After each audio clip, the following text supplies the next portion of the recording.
आज होता Sunday. Sunday म्हटलं की आमच्यात इडली असती.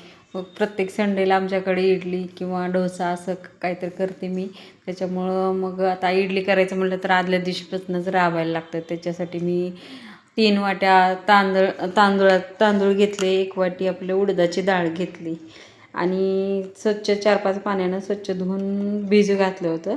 दुपारी भिजू घातलं आणि रात्री वाटून घेतलं. त्याच्यात वाटताना थोडेसे पोहे पण टाकले आणि झाकून ठेवलं. बघा दुसऱ्या दिवशी बघा किती पीठ फुललं हे, की त्या पातेल्यात बसना झालं म्हणून मी दुसऱ्या पातेल्यात काढलं. ते पण पातेलं भरलं आणि हे पण पातेलं भरलं.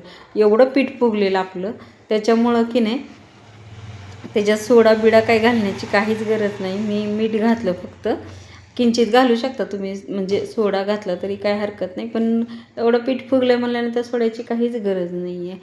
आणि मग त्याच्यात मी मीठ टाकून घेतलं फक्त आणि हलवून घेतलं. आणि मी तिकडं गरम पाणी ठेवलेलंच होतं. त्याच्यामुळं आपण पटकन इडली पात्रामध्ये इडलीचं पीठ टाकलं आणि गरम 4 ह्याच्यात प्लेट होत्या माझ्याकडं. त्याच्यामुळे 4 प्लेटमध्ये ठेवलं मी इडलीचं पीठ आणि वाफलून घ्यायला ठेवलं. एक 10च मिनटात वाफलून घेतलं.